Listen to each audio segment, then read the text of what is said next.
السلام عليكم ورحمه الله. في فيديو جديد كنتمنى ان شاء الله الفيديو ديالي يلقاكم وانتم في احسن الاحوال. قبل ما نبداو الفيديو ديالنا غنصليو على رسول الله، اللهم صل وسلم وبارك على سيدنا محمد وعلى اله وصحبه اجمعين. الفيديو ديال اليوم كما كتلاحظوا غنقدم لكم محبوبه الاطفال او محبوب الاطفال، يعني لي دونات. شكون ما كيبغيش لي دونات؟ الكبار والصغار كلشي، ماشي غير الاطفال، بطريقه بسيطه وناجحه 100%. وصفه مميزه وناجحه، كنتمنى انكم تجربوها. هاد لي دونات مقليين، ولكن ما تقولوش نهائيا انهم مقليين، ما شاربينش الزيت، كيجيو خاويين من الداخل وخفاف. يعني النتيجه ديالهم روعه، بتزيين اللي كتشوفوا تزيين رائع. يعني صراحه كيشهيو ما شهيتكم فيهم. كنتمنى انكم تفرجوا في الوصفه. وهاد لي دونات فاش صوبتهم، يعني هادوك البقايا فاش كنت كنقطع ديك التقيبه، صوبت منهم هاد اللقيمات كيجيو خاويين من الداخل. درت عليهم سكر كلاصي غير باش ما نضيعش في العجينه، ما نبقاش نعاودها. هانتوما غتشوفوا التفاصيل في الفيديو. كنشكر بزاف الناس اللي كيشجعوني ديما وكيدعموني. المهم تبعوا معايا الفيديو، كنتمنى لكم مشاهده ممتعه. غنبداو على بركه الله بتقديم المقادير. اللي غنحتاجو بيضه وحده، معلقه ديال الزبده، واحد خميره الحلويات، غنحتاجو سكر فاني، غادي نحتاجو طريقه الملحه. وبالنسبه للحليب غادي نحتاجو كاس كبير ديال كنحتاجو كاس كبير ديال الحليب دافي و500 غرام ديال الطحين. غناخدو البول اللي غادي انا غنستعمل العجانه، غنضيف فيه بيضه وحده، واحد سكر فاني، 3 د المعالق ديال السكر سنيده. اكيد غادي نخليكم المقادير في صندوق الوصف. غادي ناخد معلقه ديال الزبده لينه، يعني كتكون بحراره المطبخ، ما كندوبوهاش، غير زبده لينه. كنديروا سكر فاني او بشر الحامض اللي بغيتوه، كنخلطو مزيان بالفوي، يعني هكا غير باش يندمج السكر مع البيض. كنخلط مزيان. وطريقه هاد الملحه ما تنساوهاش، حيت هي اللي كتصحح لينا الذوق. هاد لي دونات باغيكم تجربوهم، اكيد غادي يحماقوا عليهم الوليدات. ما بغيتو يعني داك التزيين كامل ما ديروش، ديروا غير بالشوكولات، يعني تغمسوها فقط بالشوكولا، او تقدروا ديروا عليها فقط سكر كلاصي. المهم التزيين يبقى حسب الاختيار. بالنسبه للحليب، هنا عندي الحليب دافي، ربع لتر ديال الحليب كنضيفو مع العناصر. بالنسبه للخميره الفوريه ضفتها مع شويه الحليب باش تفاعل.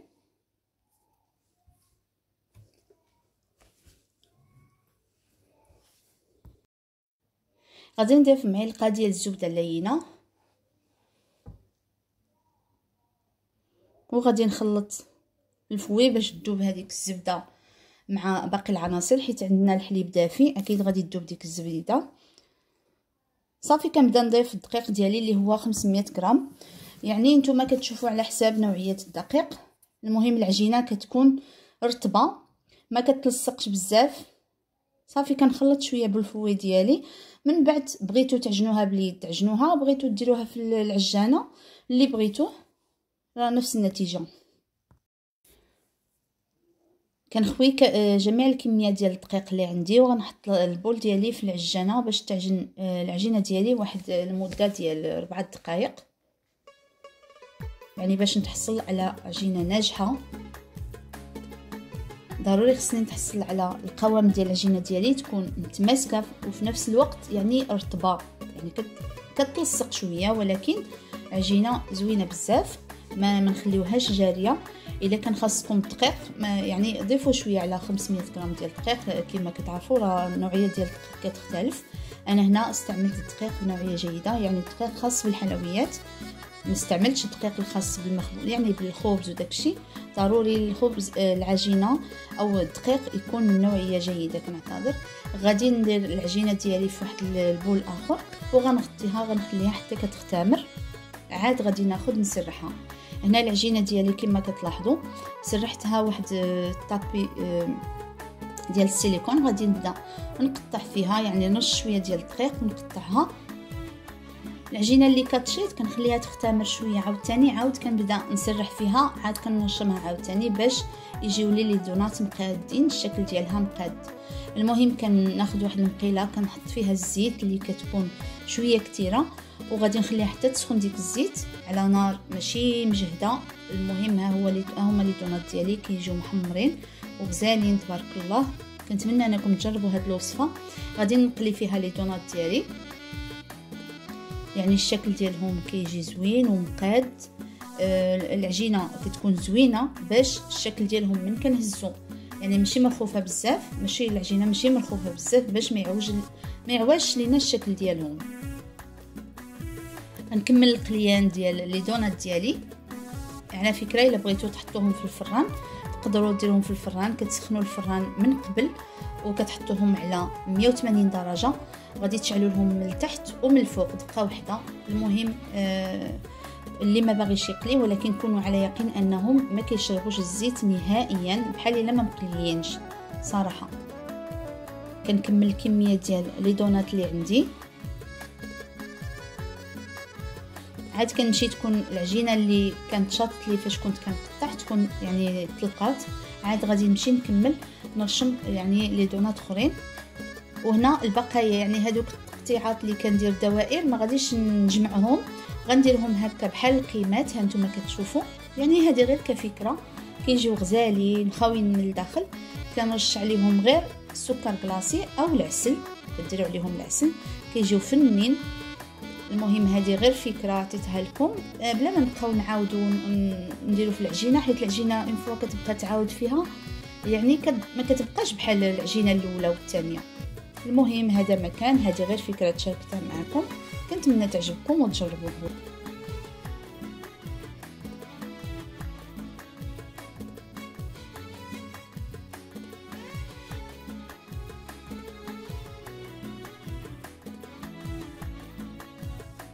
صافي هنا غندوز باش نزين معكم لي دونات. ذوبت في ميكرووند، درت الشوكولاط البيضاء والشوكولاط الكحله، درت فيهم القشده الطريه وحطيتهم في الميكرووند باش يذوبوا. يعني غير واحد الكميه قليله ديال القشده الطريه والكريم فريش.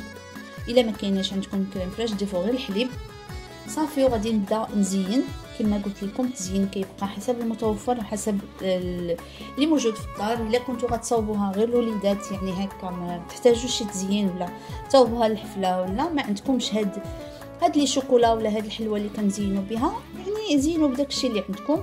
غير الشوكولاط البيضاء مع الشوكولاط الكحله كديروا هاد الخطوط باش يعطيو واحد المنظر زوين. صافي هذا مكان.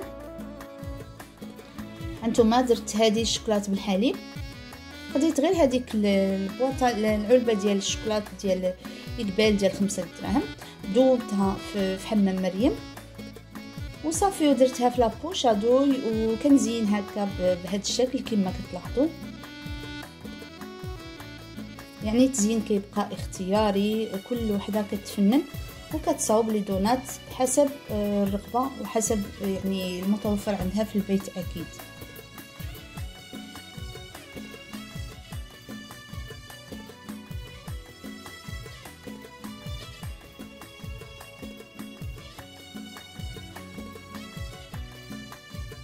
وها هي النتيجه النهائيه ديال لي دونات ديالنا. كما كتلاحظوا جاو غزالين شهوه منهم، نشهيتكم فيهم يعني تزيين راقي وشكلا ومذاقا اكيد.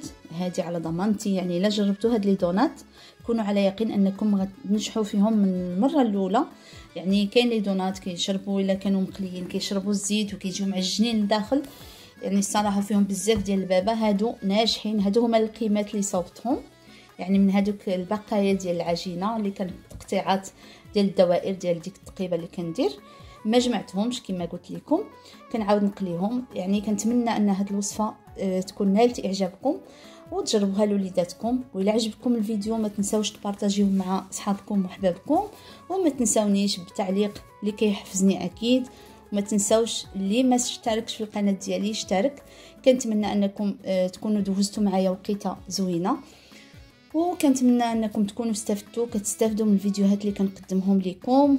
وإلا كتعجبكم قناتي اكيد كنتمنى تدعموني وتشجعوني باش القناه ديالي تستمر. انا فتحت معكم واحد دونات كيجي خاوي لداخل كما كتلاحظوا، وكيجي زوين بزاف الصراحه. كنتمنى انكم تجربوا هذه الوصفه وتردوا عليا في التعاليق. المهم الا كان عندكم اي اقتراح لشي وصفه مقبله خليوها لي في لي كومونتير، اكيد غنلبي لكم. هنا وصل الفيديو ديالي للنهايه. كنتمنى انكم تكونوا استفدتوا من هذا الفيديو وتجربوا الوصفه، وكنتمنى لكم ان شاء الله تمام الصحه والعافيه، والى فيديو قادم ان شاء الله. معكم هاد السلو او السفوف او الزميطه اللي كيسميوها بعض المناطق كيسميوه الزميطه، بطريقه سهله. يعني كيجي غزال بزاف، كيجي معلك وبدون تعب بدون دلك. غنحضروا معكم بالعجانه، يعني فايت لي وحضرت معكم سفوف على القناه، يعني حتى هو كنت حضرته بالعجانه. اكيد غادي ندير هاد السفوف بطريقه بسيطه لاي وحده مبتدئه تقدر تحضروا. اكيد اي مراه مغربيه راه كتعرف تبارك الله تصايب السفوف، غير كل وحده هو الطريقه ديال السفوف طريقه وحده، ولكن كل وحده والاضافات ديالها. اكيد غادي نحضروا معكم، وكنتمنى انكم تتبعوا الفيديو حتى الاخر باش تعرفوا على طريقتي في تحضير السفوف. وكنتمنى ان شاء الله الفيديو ديالي يعجبكم، كنتمنى لكم مشاهده ممتعه. غادي نبداو على بركه الله باستعراض المقادير. غادي نحتاج 2 كيلو ديال الدقيق ديال الفرص، ما غاديش نستعمل الدقيق الكامل ولا إلان ولا يعني سفوف تقليدي. اللي باغيه دير سفوف صحي كدير نص الكميه ديال الدقيق الابيض مع الدقيق الكامل حتى هو كيتحمر. عندي 2 كيلو الا 100 غرام، نقصت من 2 كيلو 100 غرام فقط من الجنجلان اللي غسلته ونقيته مزيان وحمرته في الفران. نص الكميه طحنتها ونقصت واحد نص كميه خليته صاين، باش من بعد من غادي نجمع القوام غادي ندير فيه هذا الجنجلان اللي كيكون صاين باش يبان. عندي هنا 100 غرام ديال الزبده الحيوانيه من نوعيه جيده اللي درتها بورنوازيت. عندي 300 غرام ديال سكر كلاصي، ما كنديرش العسل. وعندي 2 كيلو ديال اللوز اللي حمرته بقشوره في الفران، يعني ما سلقته ما والو، حمرته في الفران، دهنته بشويه الزيت وحمرته في الفران. النص يعني تلين حتى خرج الزيت ديالو، والنص تهرمش. عندي 2 معالق كبار ديال القرفه، عندي 5 معالق بين النافع وحبه حلاوه حتى هما منقيين مزيان ومحمرين شويه في الفران. هنا الجنجلان كنوري لكم، يعني ضروري كتغسلوه وكتنشفوه شويه حتى كيستقطر، كتنشفوه شويه في الشمس ومن بعد كتحمروه في الفران عاد كتستعملوا به السلو ديالكم. هنا غناخذ واحد القصريه اللي كتكون كبيره او بانيو، غادي نضيف فيه الدقيق ديالي. هنا غنخلط جميع المواد المكونات ديال السفوف ديالي في هذه القصريه اللي غادي نخلط فيها فقط. انا اكيد غادي نعجن في العجانه اللي كتسهل علينا المأموريه يعني ما كتبقاش تماره ديال الدليك ديال السفوف، خصوصا ان السلو يعني ضروري خصنا نمحكوه مزيان وندلكوه مزيان باش يندمجوا هذوك العناصر ويخرج الزيت ديالو. هنا كتشوفوا انه الجنجلان راه تطحن مزيان. الا بغيتو مازال يتطحن اكثر من هكا ويخرج الزيت اكثر كتطحنوه مع شويه ديال الزيت. واخا ما يعني الناس اللي ما عندهمش هذوك اللي كيطحنوا على برا، يعني هذوك العطاره اللي كيطحنوا القوام ديال السفوف، كتطحنوا غير في داركم. كديروا الجنجلان وكتضيفوا معاه شويه الزيت، من بعد كتطحنوا مزيان حتى كيخرج الزيت ديالو. صافي كنضيف جميع المكونات.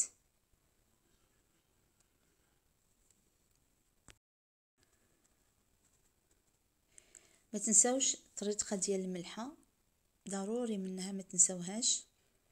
بالنسبه للكوزه راني حكيت شويه ديال الكوزه اللي ما بغاش يستعملها، ولكن كتعطي واحد البنه زوينه. ونسيت ما ذكرت لكمش المسكه الحره، نسيتها حيت طحنتها مع سكر كلاصي، مع شويه سكر كلاصي او سكر سنيده وكتضيفوها. ضفتها انا في المرحله ديال فاش درت الدقيق مع الكوزه، راه عليها نسيت ما ذكرتهاش لكم. صافي كنبدا نجمع في المكونات ديالي.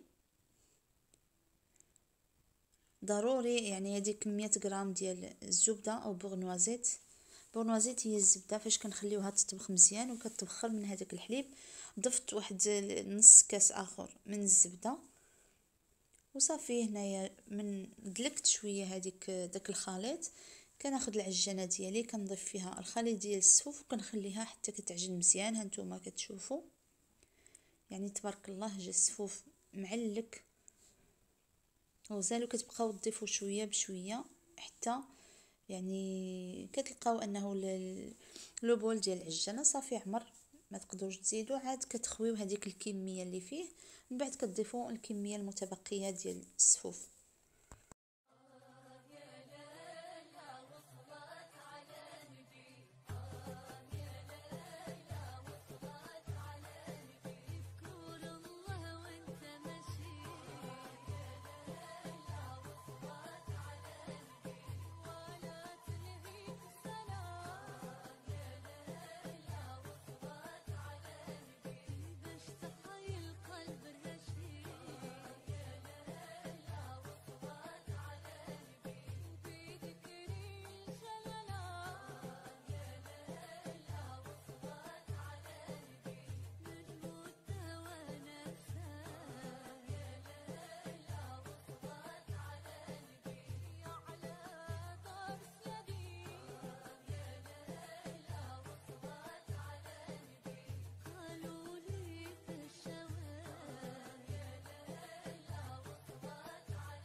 صافي من بعد ما كملت من عجن جميع الكميه اللي عندي ديال الصفوف، هانتوما كتشوفوا النتيجه ما شاء الله، يعني الصفوف معلك وغزال ومجموع ومتماسك، يعني ماشي ناشف.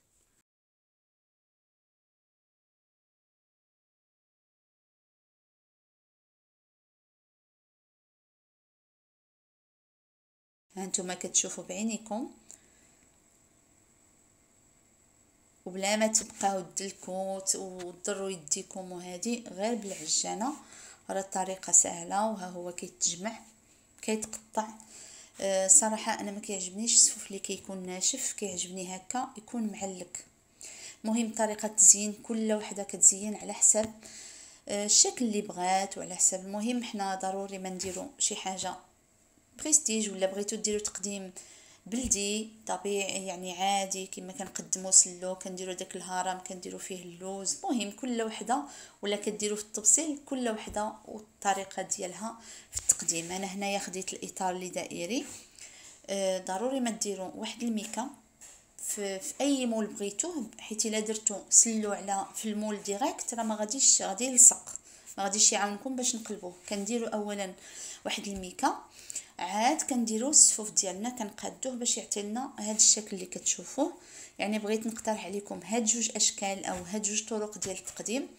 الشكل الاول درته في الاطار دائري، درت واحد طبيسيل صغير هذوك اللي عندهم جوانب دونتيل، ودرت عليه سكر كلاصي، وزينت باللوز. هنا زينت باللوز ايفيلي وشويه الورد. وبطبيعه الحال كل وحده راه كتفنن في المطبخ ديالها، كل وحده واللمسه ديالها اكيد. هنا وصل الفيديو ديالي للنهايه. كنتمنى ان الوصفه او الاقتراح ديال اليوم يكون عجبكم، وهاد جوج اشكال او طريقه تقديم هاد السفوف تكون عجبتكم. الى عجبكم الفيديو ديالي ما تنساوش تبارطاجيوه مع احبابكم وصحابكم باش تعم الفائده. واللي جربت فيكم هاد الوصفه ما تنساش من بعد تخلي لي تعليق صغير باش تقول لي الراي ديالها في هاد السفوف. شكرا للمتتبعين الاوفياء ديالي، كنشكركم من اعماق القلب. شكرا لكم بزاف على التشجيعات الدائمه، وشكرا لكاع الناس اللي كيشجعوني. شكرا على المتابعه، والى فيديو قادم ان شاء الله. السلام عليكم ورحمه الله. في فيديو جديد كنتمنى ان شاء الله الفيديو ديالي يلقاكم نتوما في احسن الاحوال. قبل ما نبداو الفيديو ديالنا غنصليو على رسول الله، اللهم صل وسلم وبارك على سيدنا محمد وعلى اله وصحبه اجمعين. اليوم كما كتلاحظوا غنحضر معكم هذه المعسلات اللي كيجيو رائعين. كنتمنى انكم تتبعوا معايا باش تعرفوا على الطريقه وعلى المقادير. غنحضر معكم البريوات اللي كتجي معلكه ومعسله شاربه العسل مزيان هانتوما كتشوفوا. غنحضر معكم لي سيجار والمحنشات حتى هما. كنتمنى انكم تتبعوا معايا الفيديو حتى الاخر باش تعرفوا على طريقتي في تحضير هاد المعسلات اللي كيجيو رائعين ومقرمشين، وبطبيعه الحال حضرتهم بالعسل اللي كان سبق لي وشاركته معكم. تبعوا معايا الفيديو حتى الاخر وكنتمنى لكم مشاهده ممتعه. بالنسبه للحشوه اللي غادي نحضر او العجينه او غادي نحضرها بنص كيلو ديال الكاوكاو اللي سلقته في الماء 2 سلقات. درت له 2 سلقات وضفت ليه طرونشه ديال الحامض، وعندي نص كيلو ديال اللوز، ماء الزهر يعني 2 معالق حتى كنعجن بالعقده ديال ماء الزهر، عندي 3 معالق ديال الزبده الحيوانيه، عندي 200 غرام ديال السكر، مسكر حره، وعندي هنايا 3 المعالق ديال البخاليني. غادي نبداو بتحضير الكاوكاو. غناخذ الكاوكاو البلديه اللي كتكون مقشره، هذه الكبيره، غادي نغسلها مزيان وغادي نضيفها في الكاسروله. وهذه الكاسروله غنخليها تغلي يعني 2 مرات، يعني غنخليها تغلي، نصفيها ونبدل ليها الماء ونخليها عاود تغلي مع نص طرونشه ديال الحامض او قطعه ديال الحامض. من بعد كنستقطر مزيان هذا الكاوكاو، كنخليها تنشف بحال الطريقه اللي كنستعملوها للوز، وكنقليها. هاد الثومه هاد القطعه ديال الحامض راه كانت طابت معاها فاش درت الغليه الثانيه، كتحيد منها هذاك الجهد ديال نكهه الكاوكاو صافي. من بعد كنقلي هذيك الكاوكاو وكنطحنها بهذه الطريقه مع السكر. انتما كتشوفوا راه الفيديو باين. بالنسبه للوز كنطحنو يعني كيكون هكا ماشي ميدم ولكن بحال الدقيق، كندمج جميع العناصر. بالنسبه لهذيك الكاوكاو ضفت ليها، راه نسيت ما صورتش هذيك حيت كنت نسيتها، هذيك الروح ديال اللوز، غير قطيره ديال الروح ديال اللوز. كنضيف راس معلقه ديال القرفه، وعندي هنايا 3 د الحبات ديال المستكه او المسكه الحره اللي كندقها مع سكر سنيده، وعندي الزبده الحيوانيه، يعني ضروري من الزبده الحيوانيه يعني غير 3 د المعالق. وكنبدا نعجن الحشوه ديالي بماء الزهر حتى كنتحصل على واحد العجينه اللي كتكون ملسه، يعني كتكون يعني تلقى هذيك الزيت ديالها ورطبه. هانتوما غتشوفوا الشكل ديالها كيفاش غيكون. البريوات اللي كنحضروهم بالكاوكاو واللوز كيجيو اقتصاديين يعني كتكون العقده يعني كثيره وكتقام اقتصاديه. ولا بغيتو ديروا غير الكاوكاو تقدروا تستغنوا على اللوز، راه حتى هي كتجي زوينه. ونضيفوا لها نفس العناصر اللي ضفتهم هنايا، يعني الزبده والقرفه. هنا كاضافه ضفت 2 معالق ديال البخاليني او الزبده يعني هذاك اللوز اللي كيتباع. وهنا عندي الجليكوز راه حتى هو ضفته، كيضيف واحد التعليكه الحشوه ديالي، كتكون الحشوه معلكه. هذا هو السر باش كتكون عندنا واحد العقده معلكه كتذوب في الفم. هنا خديت الورقه اللي كتكون جاهزه ديال البخار. بالنسبه لهذيك العقده ديال الكاوكاو غادي نستعمل ليها كيلو ديال الورقه. غادي ناخذ الورقه ديالي وغنبقى نعبر بهذا الشكل. اللي عنده العبار يعني كيعرف يعبر كيقطع هكاك غير من يعني عينو ميزانو. اما اللي ما كيعرفش كيحط القطعه الاولى باش يجيو الشرائط بحال باش نحصلوا على بريوات في نفس الحجم. وبالنسبه للعقده كندير غير كويرات هكا العبار بيدي، ما كنعبرهم ما والو. اللي باغي يعبرهم باش يكون يعني يكونوا كويرات يعني يكونوا البريوات ديالكم قادين، كتعبروا كل كره بوحدها باش يجيو العبار واحد. اما انا ما كنتش كنعبر، كنت كندير غير عيني ميزاني. هنا الورقه دهنتها شويه بالزيت حيت الورقه ديال البخار ما كتدهنش، نتوما عارفين. الا خديتوا الورقه العاديه راه كتكون ديجا مدهونه بلا ما تدهنوها بالزيت.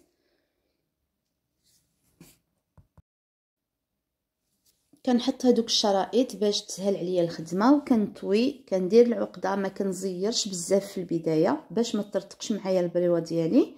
وما كنديرش الحشوه كتيره، يعني هذيك الكره ديال العقده ما كنديرهاش بزاف، كتكون مبومبيه بزاف وكبيره حيت غادي ترتق فاش غادي تقلى. وهاد البريوات انا غنقليهم صراحه، يعني البريوات خصهم يتقلاو ماشي يمشيو في الفران. كنقليوهم من بعد كنعسلوهم في العسل المنزلي اللي كان سبق لي وحضرته معكم. ها نتوما كتشوفوا بالعرض البطيء غادي ندير معكم البريوه، كتشوفوا الشكل. يعني طريقه سهله باش نطويو البريوات بالنسبه للبنات المبتدئات اللي ما كيعرفوش يطويو، راه غير كتبعوا الخطوات وصافي، يعني ساهل. بغيتو تلصقوا ببياض البيض او تلصقوا ديروا شويه ديال الدقيق تخلطوهم مع الطحين، حتى هو راه بجوج مزيانين. غير البيض ما ديروش بيضه كامله، ديروا غير البياض، ما غاديش يدير لكم الكشكوشه فاش كتكونوا كتقليو البريوات ديالكم. وهادو هما البريوات اللي حضرتهم، غنخليهم حتى ينشفوا، عاد غادي نبدا نقليهم. هاد الطريقه راها مزيانه، ماشي غير غندير نكمل وغادي نقليهم، لا حتى غنخليهم ينشفوا يتشمعوا عاد كنقليهم. من هنا غادي نحضر معكم العقده الثانيه اللي غنحضر بها المحنشات ولي سيجار. هنا عندي اللوز اللي هو كيلو قل شي حاجه، يعني الا ربع. غادي نضيف ليه 2 معالق ديال البخاليني حتى هو. غادي نخلط بماء الزهر اللي كيكون ماء الزهر بالعامري او اي نوعيه جيده، يعني الزبده الحيوانيه. كنطحن هذاك اللوز مزيان، او كنضيف يعني ديك المرحله باش طحنت بلا ما نصورها باش ما نطولش عليكم الفيديو. وكنضيف المسكه الحره حتى هي ما تنساوهاش، وكنضيف 2 معالق ديال الجليكوز. الا ما متوفرش عندكم الجليكوز تقدروا تعوضوا بالمربى ديال المشماش، كيجي زوين حتى هو. صافي، والعقده راه طحنتها مع السكر بطبيعه الحال. وكنضيف راس معلقه ديال القرفه الا بغيتو، وضفت هنا بشر ديال او قشره ديال الحامض، او الا كان عندكم الروح ديال الحامض كتضيفوا غير 2 قطيرات كيعطي واحد النكهه زوينه. وها نتوما كتلاحظوا العقده اللي تحصلت عليها معلكه ورطبه. هنا غادي نبدا نحضر. في البدايه غنحضر معكم المحنشات. غناخذ الورقه ديالي، يعني كناخذ كميه ماشي كل مره كنبقى نقطع بوحده بوحده. غادي نقطع هذوك الجوانب اللي كيكونوا هكا ضروري خصهم يتقطعوا هذوك.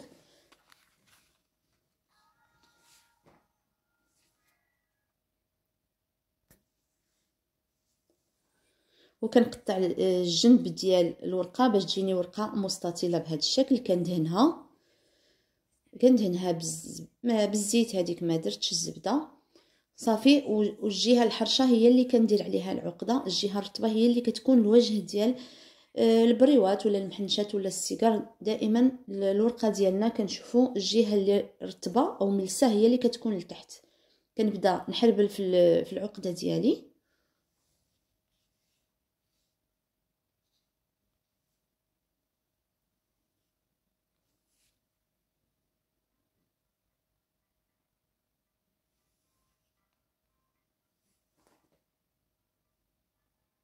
بهذا الشكل كندير واحد الحربول اللي كيكون ماشي رقيق، وكنبدا نلوي الورقه ديالي، وكان كنضغط الحشوه مع الورقه باش تلصق.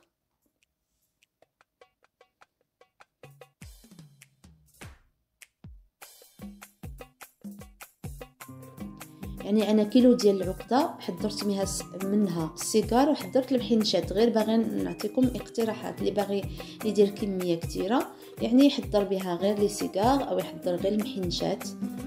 المهم انا نص الكميه ديال العقده درت لها لي سيجار، ونص الكميه درتها للمحنشات. كنبدا نلوي بهذا الشكل. من بعد ما لصقت هذوك الحواشي ديال او الجوانب ديال الورقه ديالي بالدقيق مع الماء، وهذاك الطرف الاخراني ما كتكونش فيه العقده كندهنوا شويه بالدقيق مع الماء باش يلصق، وكندخلو تحت ديال المحنشه ديالي. وانتم شفتوا في الفيديو راه شارح نفسه. يعني طريقه سهله الصراحه. كتقطعوا الورقه اللي كتكون زايده باش ما تجيلكمش المحنشه فيها بزاف ديال الورقه.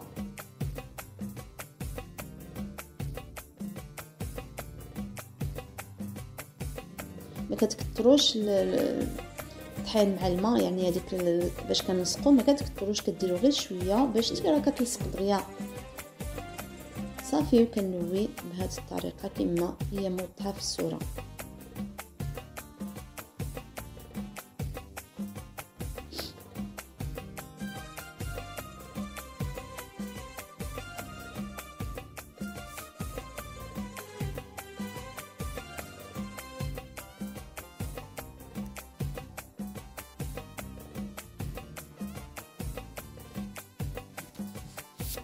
ودابا غادي نبدا نحضر لي سيجار، يعني حضرت كميه ديال المحنشات، انا صورت معكم غير جوجات، ما بغيتش نطول عليكم الفيديو. دابا غنوريكم الطريقه كيفاش غادي نحضر لي سيجار بنفس العقده. كناخذ الورقه كنطويها على جوج، كنقطع هذوك الجوانب وكنقطعها مثلثات. على هذه الطريقه تقدروا تصاوبوها حتى المحنشه، غير انا باغيه نخالف لكم الطرق كيفاش غنطويو المحنشه وكيفاش غنطويو لي سيجار.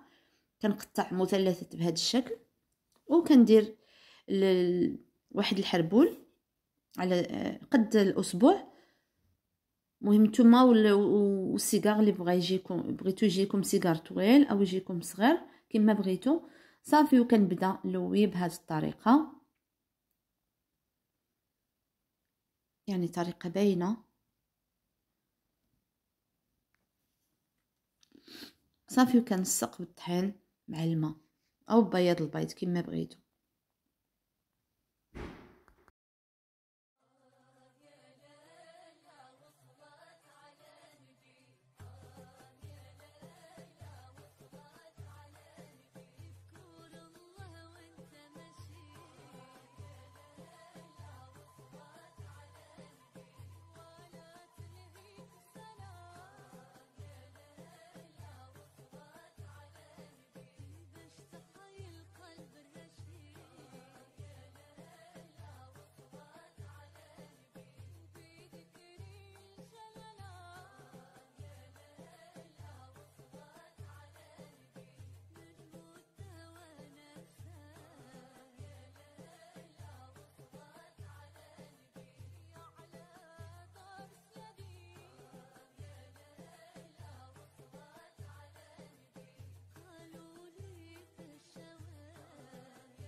صافي هنا هذه هي الكميه اللي حضرتها معكم. خليت هذه الكميه اللي حضرتها حتى تشمعت مزيان عليها الورقه، يعني ما قليتهاش في الحين.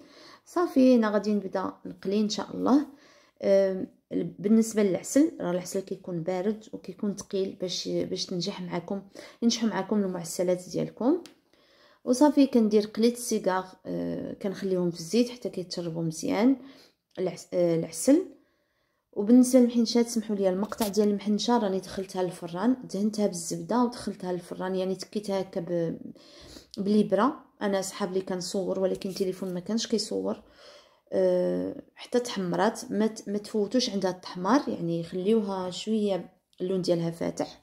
يعني انا شمت دارت شويه، يعني بحال تحمرات شويه بزيت، ولكن نتوما ردوا معها البال.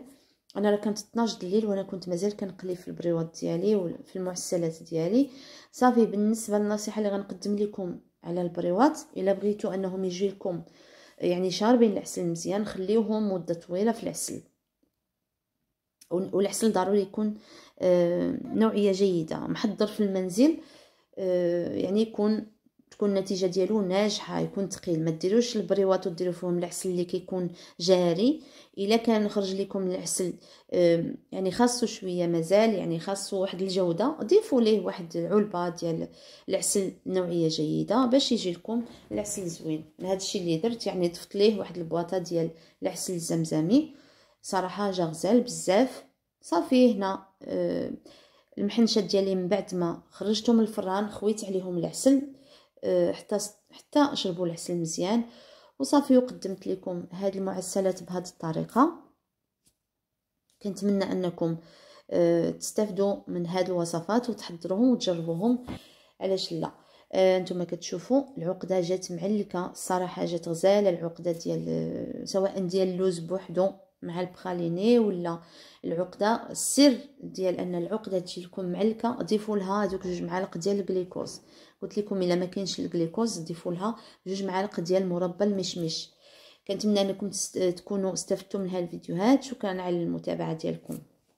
السلام عليكم ورحمه الله. في فيديو جديد كنتمنى ان شاء الله الفيديو ديالي يلقاكم وانتم في احسن الاحوال. اليوم كما العاده غادي نحضر معكم وصفات من القلب كيجيو ساهلين وناجحين.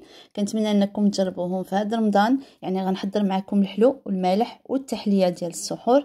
كنتمنى تتبعوا معايا الفيديو حتى الاخير باش تعرفوا على المقادير وطريقه التحضير ديال هاد الوصفات. غنحضر معكم هاد الكيكات الفرديين اللي كيجيو غزالين وخفاف بنكهه القهوه. كنتمنى انكم تجربوهم. وغنحضر معكم البطبوط اللي كيجي مفشفش من الداخل وخاوي بطريقه ناجحه. يعني تحضروه بين الحشوه البارده والحشوه، غنقترح عليكم 2 حشوات، حشوه بارده وحشوه سخونه. كنتمنى انكم تجربوه حتى هو لانه كيجي سهل وكيتحضر دغيا، ما كياخذش الوقت. وغنحضر معكم كبدايه غنبداو ان شاء الله بالتحليه اللي غادي نخليوها هي الاولى باش تبرد. غادي نحضر الكراميل، كراميل منزلي. غناخذ كاس عنبه ديال السكر، غناخذ واحد المقله. ما غاديش نحركو حتى كيوصل لمرحله انه كيكون داب كما كتشوفوا. صافي هنا داب، عاد كنبداو كنحركو فيه.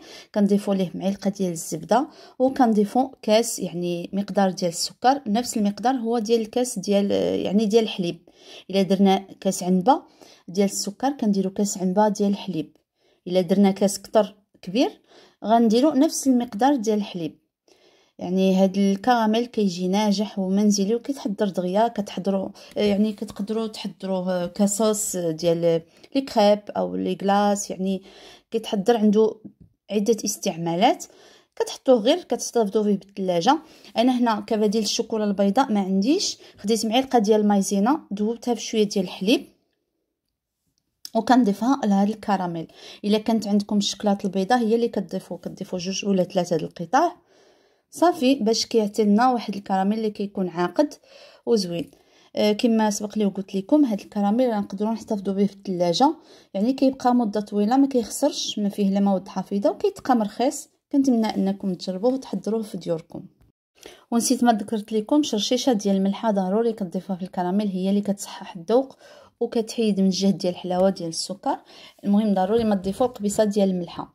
صافي هو الكراميل ديالنا واجد. كنخليوه حتى يبرد عاد يعني كنزينوا به التحليه ديالنا اللي غنحضروها ان شاء الله.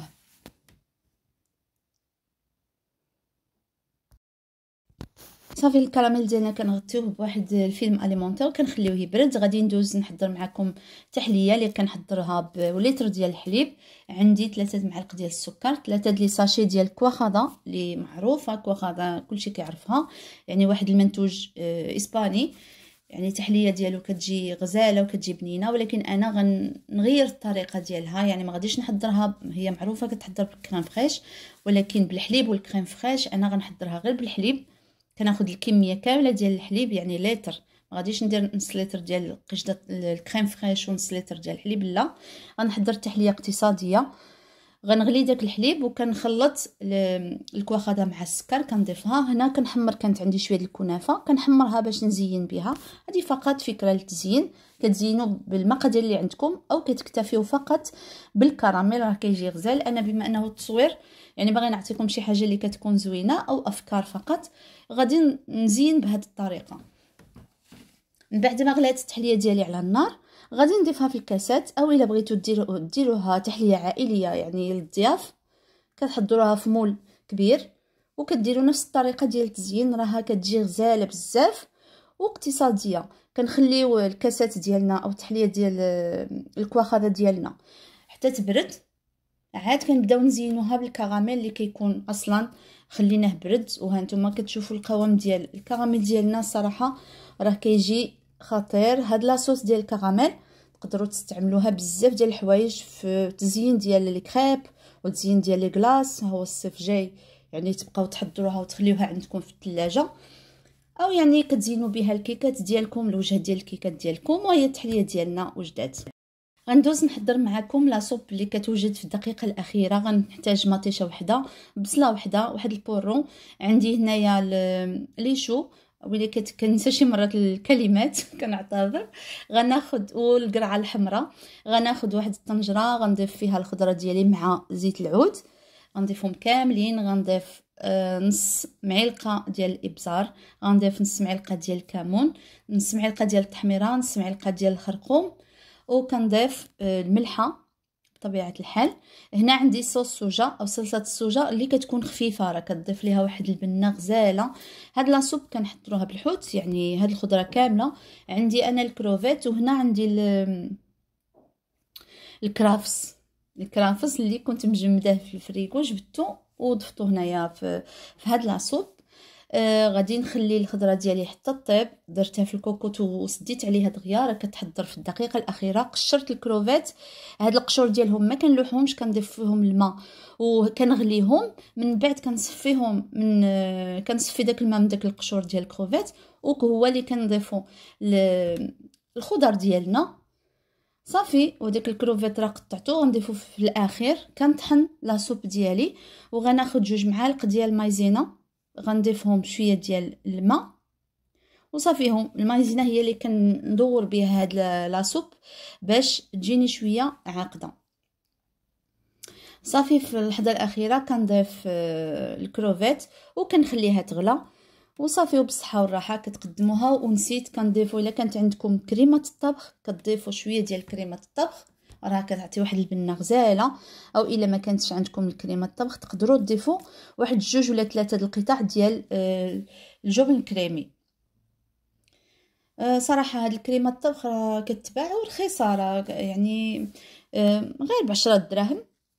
صافي هنا كندوزو نحضروا الكيكات ديالنا، الكيكات الفرديين كنحضروهم لوليدات. واخا رمضان يعني كنحتاجوا هكا الكيكات في الطبله، حيت اللي عنده الوليدات ضروري كيكونوا كيبغيو هكا الكيكات. غنحضروهم في المول العجيب الصغير، يعني كيكات خفاف كيجيو بنكهه القهوه. غنحتاج بعض البيضات، زلافه ديال الطحين، ربع كاس الا ربع ديال الزيت، وكاس ديال السكر، عندي كاس ديال العنبه، شويه ديال الملحه، 2 خميرات الحلويات، و2 فاني، ومعلقه ديال نيسكافيه او قهوه سريعه الذوبان. غناخذ كنعتذر كنهضر دغيا راه حيت المونتاج باش تصور كاع هاد الوصفات وديرهم نهضره يعني كيجي الصراحه شويه صعيب. المهم كنخلط كلشي في المولينكس او الخلاط الكهربائي، وكنضيف واحد الياغورت. ما غاديش نضيف الحليب، الا بغيتو تضيفوا الحليب ضيفوا الحليب، ما كاين حتى مشكل ونفس النتيجه. كنضيف ياغورت بنكهه الفاني صافي. وما تنساوش معلقه صغيره ديال الخل، حيت هي اللي تعطي لنا واحد الهشاشه الكيكات ديالنا. كنضيف لافاني، بغيتو تستغنيو عليه استغنيو، حيت كاين ديجا كاين القهوه، يعني ديجا الكيكات ديالنا كيكونوا منسمين. وعندي هنايا زلافه ديال طحين او 200 غرام ديال الطحين صافي، 2 ساشيات ديال خميره الحلويات صافي. كنخلط كلشي. كيك اكسبريس يعني في الساعه كتوجد في الساعه، يعني في الدقيقه 90 كتوجدوا هاد الوصفات كاملين، ما كياخذوش بزاف د الوقت. صافي كناخذ لي مول ديالي، وحدين كندهنهم كاملين بالزبده، وحدين كنرش عليهم كاكاو او شوكولات ديال الحليب ديال الاطفال، حيت بما انه مصوبه راه نسيت ما ذكرت لكمش الكاكاو المر، معلقه ديال الكاكاو المر صافي. كنغبر هاد لي مول، وحدين كندير لهم اللوز افيلي، ما كندير لا طحين لا والو، الزبده وكنرشهم باللوز افيلي باش ما يلصقوش، وحدين كندير لهم الكاكاو المر صافي. كندخلهم الفران، هنا راه طابو كنزين وانا مازال كنقول لكم دخلهم الفران. جبدتهم حيت المونتاج كندير الصوت كنديرو من بعد التصوير، يعني نتوما عارفين. صافي كنزين باللي كاين هنا طربت الكريم شونتيي، ضفت ليه معلقه ديال الكاكاو الخاص بالاطفال باش يعطي لي ما يبقاش بيض، وصافي كنطربو مزيان حتى كنطلعو وصافي كنزين به.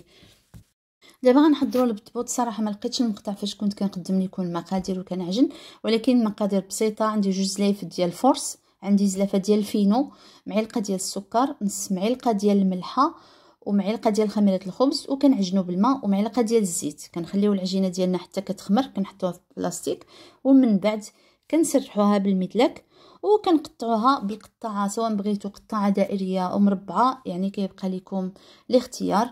بالنسبه للسمك ديال العجينه ما كديروهاش خليطه باش ما يجيلناش البطبوط يعني داخل فيه البابه. حنا باغيين البطبوط اللي كيجي خاوي وناجح. وكنعتذر منكم راني كنصور بيد وحده، صراحه داك السيبور باش كنصور راه تهرس وخصني ناخذ شي واحد اخر عليا، راني محنه شويه في التصوير. بالنسبه للسمك راه ما كتجيش، كيجي هكاك 1 سنتيم صافي. كنخليو القطع ديال البطبوط ديالنا او الدوائر ديال البطبوط ديالنا حتى كيخمروا، والبطبوط ما كيبغيش يخمر بزاف، غير واحد 10 دقائق صافي. وكتبداو طيبوه في مقله ثقيله. بالنسبه فاش كتاخذوا البطبوط ديالكم خذوه غير بشويه، حيت الا تتقب ما غاديش يبقاو تنفخ لكم صافي. بالنسبه للحشوه، هاد الحشوه راني حضرتها غير بالبورو، البواغو، البصله الخضاريه وشويه د الكفته مع زيت العود. كنشحرهم، كنضيف لهم شويه د الابزار، شويه د الملحه، فقط هادو هما التوابل. وكنضيف الجبلي. صراحه كنعتذر على مقطع ديال الحشوه، راه قلت لكم كنصور بيد وحده مشى لي داك المقطع حتى هو. بالنسبه كنضيف الفرماج الابيض وصافي، والفرماج الاحمر. كنخلي الحشوه ديالي تبرد وكنبدا نطيف البطبوط ديالي. من بعد ما كنحط البطبوط ديالي كنحطو غير بشويه كما قلت لكم. الا تتقب لكم البطبوط يعني قصتو غير، يعني خويتو منه داك الهواء ديال التخمار، راه ما غاديش يطلع، يعني كتقلبوه غير بشويه. وان فوا كتلقاو كتحطوه في المقله كتلقاو انه داير شي فقاعات، عاد كتبداو تقلبوا فيه. والنار ما كتكونش نار مجهده، كتكون نار مهيله، يعني متوسطه، ماشي مهيله ميته شمعه، لا كتكون غير نار متوسطه. ها نتوما كتشوفوا البطبوط ديالنا بدا كيتنفخ. خذوا يعني تبقاو تقلبوه غير بالسياسه بشويه هكا. فاش كيديروا هاد الفقاعات عاد كتبداو تقلبوا في البطبوط ديالكم، حيت الا خليتوا البطبوط طاب من التحت ما غاديش يبقى يتنفخ. يعني هاد الطريقه هي اللي كتخليه يتنفخ. كل مره كتقلبوه وكتردوا معاه البال، ماشي كتحطوا البطبوط ديالكم وكتمشيو تقداو شي حاجه اخرى، لا قبلوه. يعني راه ساهل في الساعه كيتحضر، وباش ينجح معاكم ويجي لكم خاوي ومفشفش من الداخل. ها نتوما كتشوفوا، يعني الصراحه راه جا غزال وخاوي وخفيف. كنتمنى لكم تجربوه وتبعوا هاد المراحل او هاد الخطوات اللي قلت لكم، وتقدروا تحتفظوا به في المجمد وتبقاو تجبدوا منه غير الكميه اللي تحتاجوها. غادي نحضروا بجوج حشوات. هنا عندي حشوه بارده اللي غنحتاج ليها المايس، المايونيز، علبه الطون، جوج خيزويات، الخس والزيتون. وبالنسبه للبطبوط راه كيجي غزال بزاف. كناخذ واحد الاناء كنخوي فيه جميع المكونات او العناصر ديال الحشوه ديالنا. كنضيف مايونيز، واحد 2 معالق ديال المايونيز، وصافي كنبدا نخلط الخليط ديالي. هنا خديت خبز تورتيه، كنت بديت كنقطع، عاد بديت كنصور معكم. كتقطعوه هكا قطع. هذه المملحه ديال الدقيقه الاخيره ماشي دقيقه اخيره، يعني كيتحضروا زعما غير بالمعنى، كيتحضروا دغيا، ما فيهم لا تماره بلا دليك بلا عجين بلا والو. غير الا كان عندكم خبز تورتيه كتحضروا هاد المملحات، يعني مملحات ساهلين ماهلين وبنان. كتحضروا هاد الخبز، هاد الدوائر، هادوك القطع اللي شاطو من بعد ما قطع الدائره ما غاديش يضيعوا. غنحمرهم غنحتاجهم في شي حاجه اخرى ان شاء الله. كنت قطعتهم هكا مثلثات حيت كنت صوت واحد لي كورني بنفس الخبز، يعني جاو غزالين غير ما صورتهمش معاكم. صافي هانتوما كتشوفوا الكميه اللي تحصلت عليها. دابا غنحضر معاكم الحشوه حتى هما. غنحضرهم بجوج حشوات. غناخذ واحد المقلاة غنضيف فيها زيت الزيتون. بالنسبه للحشوه كتضيفوا الحشوه اختياريه اللي بغيتو تحضروا به هاد المملحات تحضروها. غير هي المملحات ما كيكونش بحشوه اللي كتكون بارده، لا يعني حشوه اللي كتكون سخونه. غناخذ صدر ديال الدجاج مع بصله كنشحرهم، وكنضيف الفلافل الالوان، فلفله خضراء وفلفله حمراء. بالنسبه للتحميره كنضيف التحميره او العطريه او التوابل. كنعتذر، كنضيف شويه ديال التحميره، شويه ديال الخرقوم، شويه ديال الابزار، وعندي الزعتر، وكنضيف الهريسه وصلصه الصوجا. هادو هما والملحه ما تنساوهاش، غير ما تكثروش الملحه راه حيت الصوجا مالحه، والفرماج اللي غنضيفوه مالح. وغنضيفو معلقه ديال لا موطارد. المهم كان الحشوه ديالنا من بعد ما كطيب كتجي معلكه، كتجي بنينه بزاف، غير ردوا البال مع الملحه.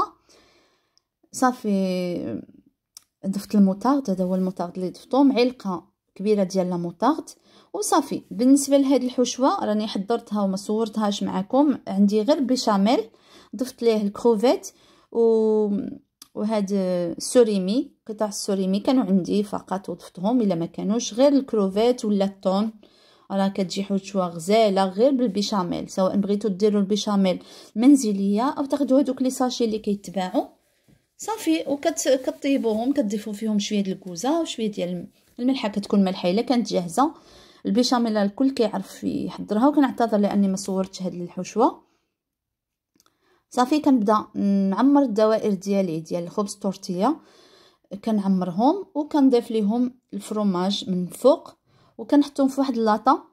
الا كانت عندكم واحد الصينيه ديال الزاج ولا يعني شي حاجه كتدخل الفران.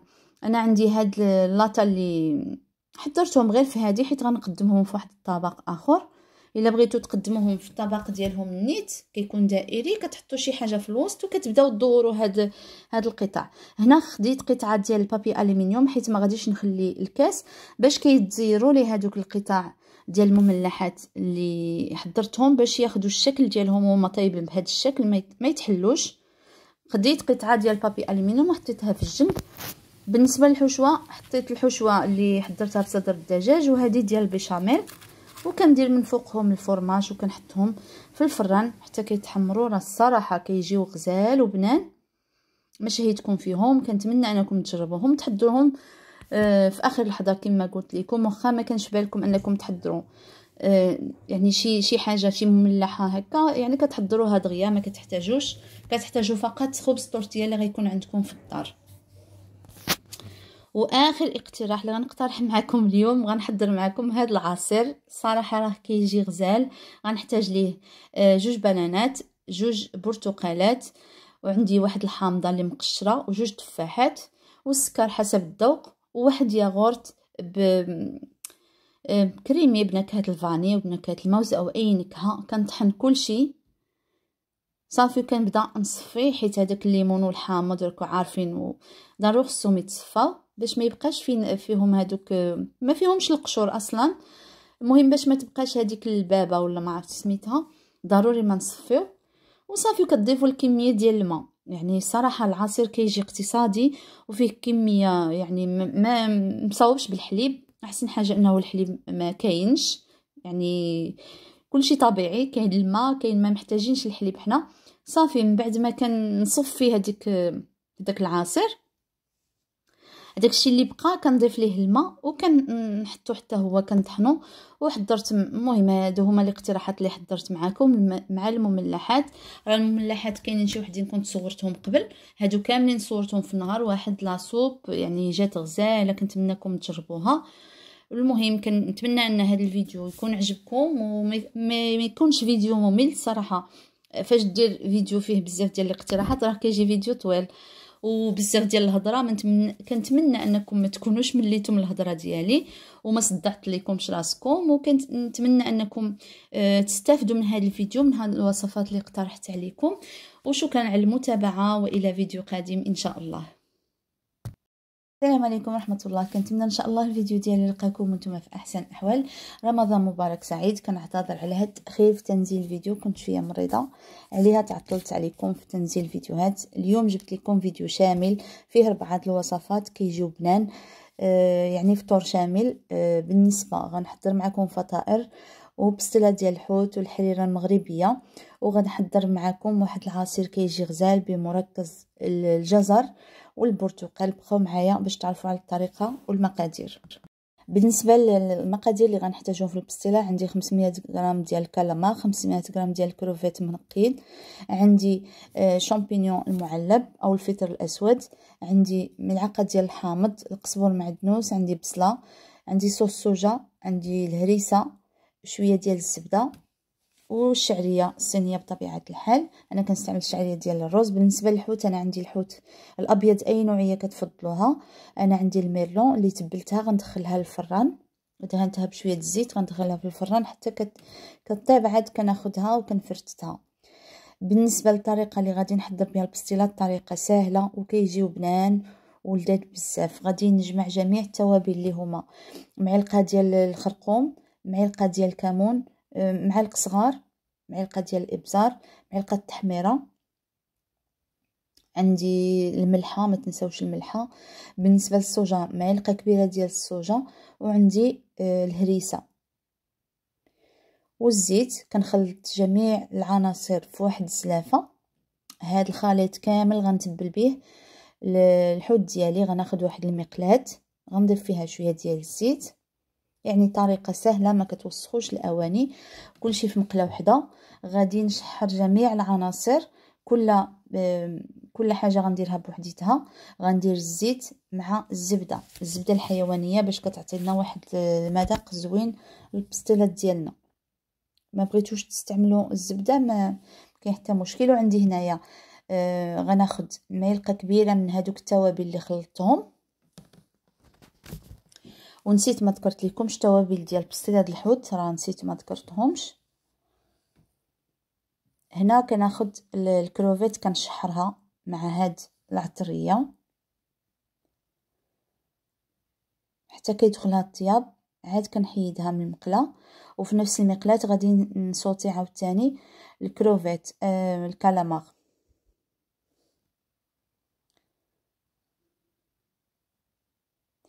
بالنسبه للشامبينيون، سواء كان عندكم الفلفل الاسود ولا شامبينيون يعني الطري طازج ولا هذا المعلب، كتغسلوه كتصفيوه من الماء ديالو، كتقطعوه طريفات صغار رقاق باش ما يبانوش. صافي هنا من بعد ما تشحرات لي هذيك الكروفيت كنضيف نفس الطريقه، كنضيف شويه ديال الزبده مع شويه ديال الزيت، وكنضيف هذوك الخليط ديال التوابل. صافي كنشحر الكالامار ديالي.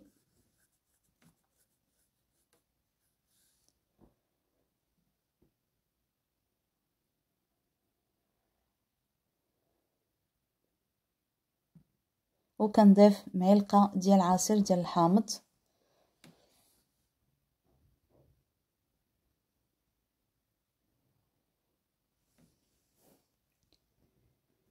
من بعد ما تشحر لي الكالامار غنحيدو حتى هو.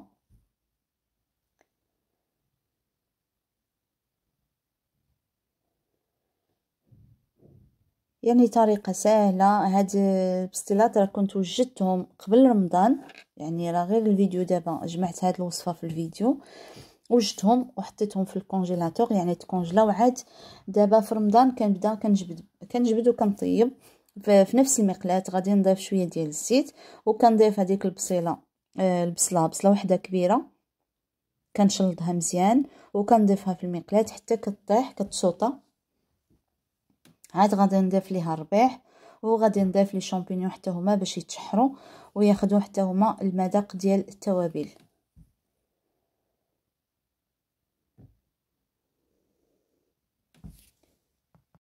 وبالنسبه للشعريه كتاخذوا واحد الباكيه ديال الشعريه، هذيك الباكيه الصغيره. من الاحسن تاخذوا الشعريه ديال الرز، هي اللي كتكون زوينه وكتبقى يعني زوينه. واخا البريوات ديالكم ولا البستيلات ديالكم كانوا في الكونجيلاتور ما كينشفوش، يعني كيبقاو زوينين.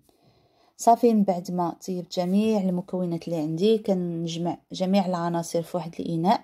هنا ذوبت الزبده على شكل بورنوازيت، خلطتها مع شويه ديال الزيت. بغيتو ديروا الزبده ديروها، ما بغيتوش ديروا غير اكتفيو غير بالزيت اللي كتفضلوه. وضفت ليهم شويه ديال التحميره. هنا كناخذ ورقه البستيله اللي خديتها جاهزه ديال البخار. كناخذوا الجهه الملسه هي اللي كتكون لتحت. كناخذوا واحد الاطار او زلافه صغيره على حسب الحجم ديال البستيلات اللي بغيتو تصاوبوهم، وكنحطوا فيهم الحشوه ديالنا وكنبداو نطويو ونسدوا البريوات البستيلات ديالنا. كنعتذر كتلصقوا سواء من البيض ولا بالدقيق مع اللي كتخلطوه مع الماء.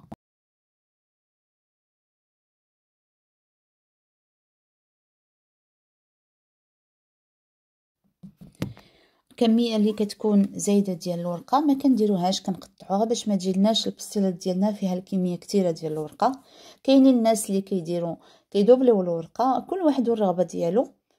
يعني كنديرو غير ورقه واحده الا كانت الورقه نوعيه جيده. من الاحسن باش ما نبقاوش ناكلو غير بستيلات عامله بالورقه، يعني بستيله كتكون عامره بالحشوه هكا كتجي زوينه.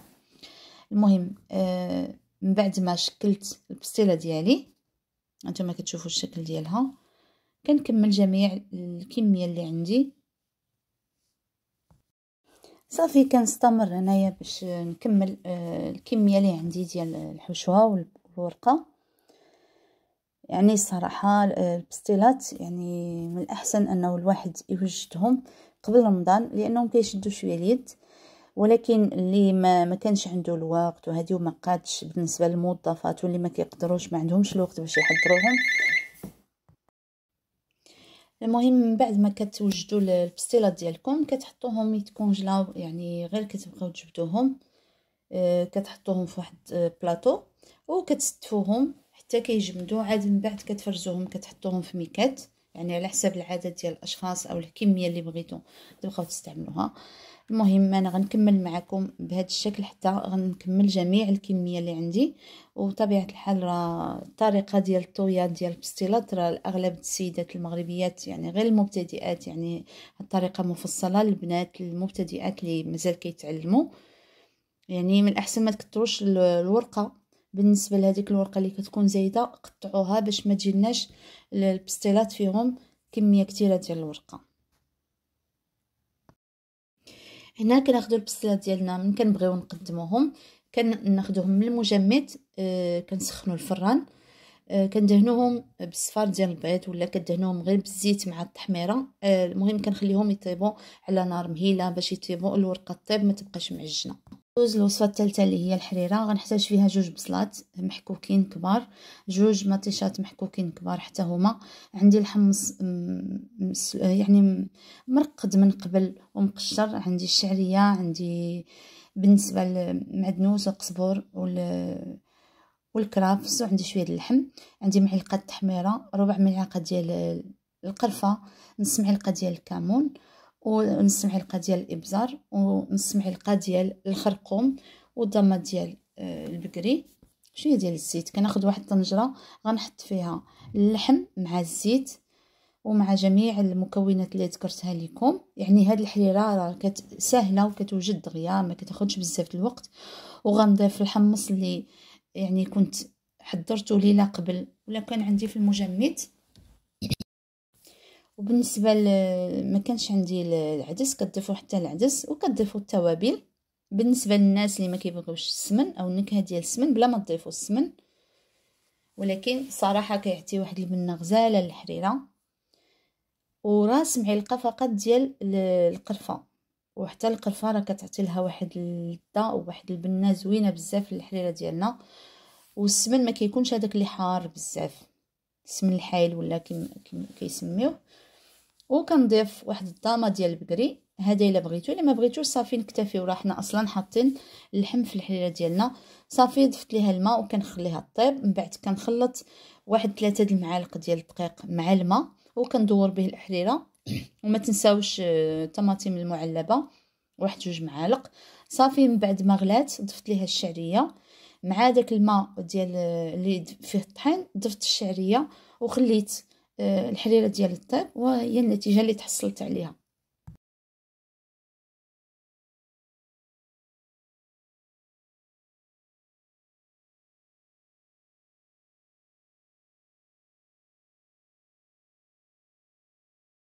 هنا غندوز نحضر معكم واحد العجينه متعدده الاستعمالات غنصاوب بها بزاف ديال الفطائر في هذا رمضان ان شاء الله. كتعجبني كتجي هشيشه بزاف وزوينه. غنحتاج ليها 600 غرام ديال الدقيق، 3 المعالق ديال الزيت.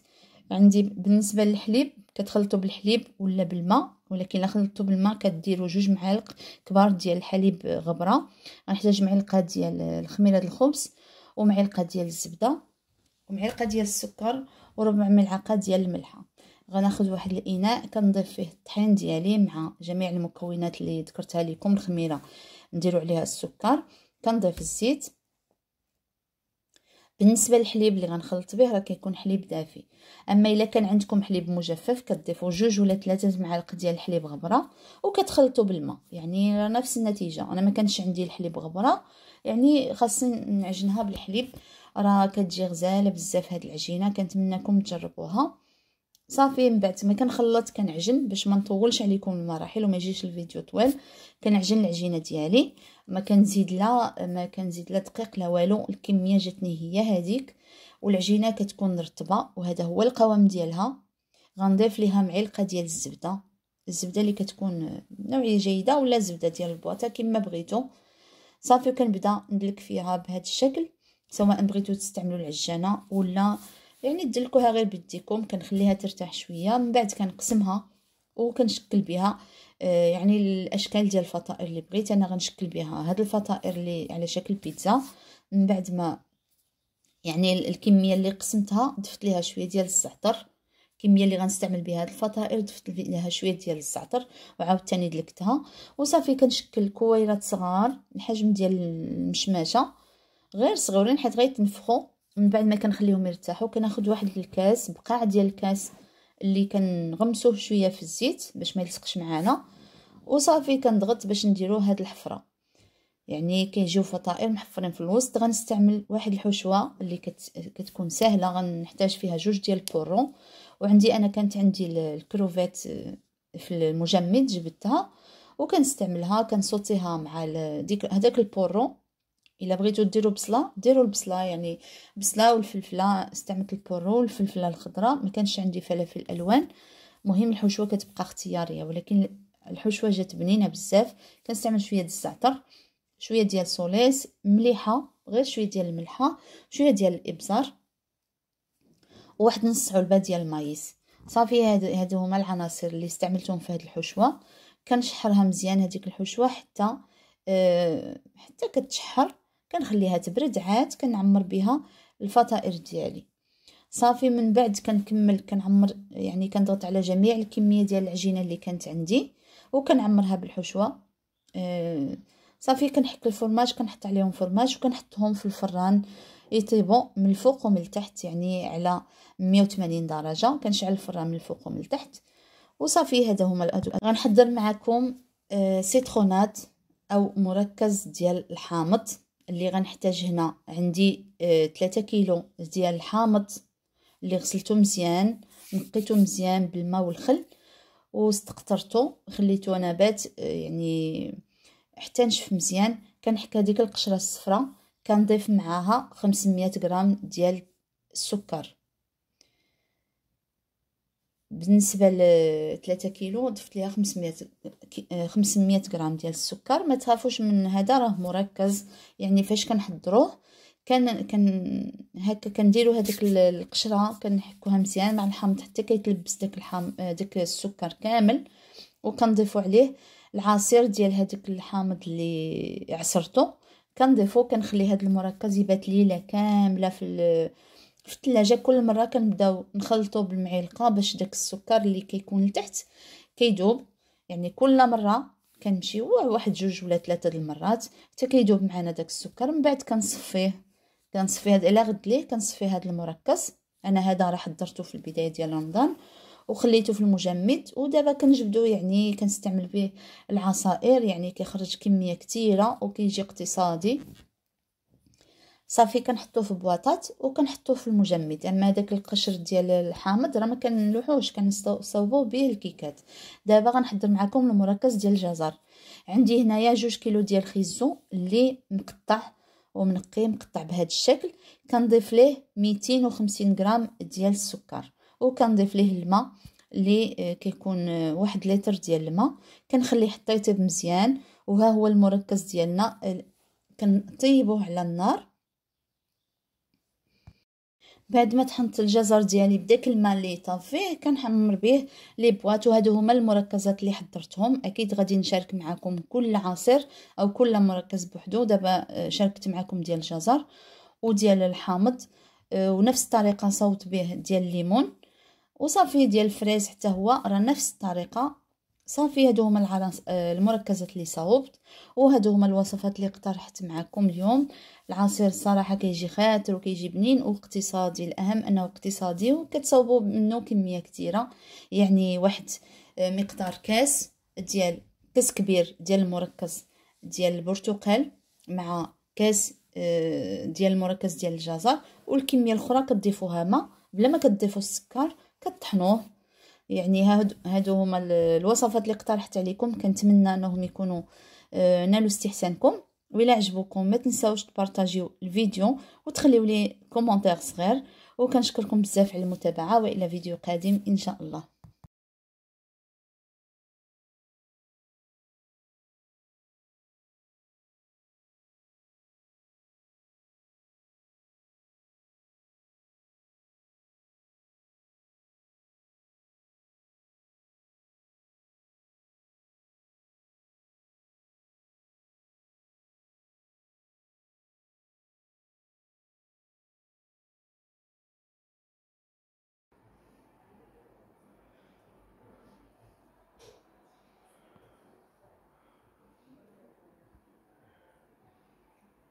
صافي.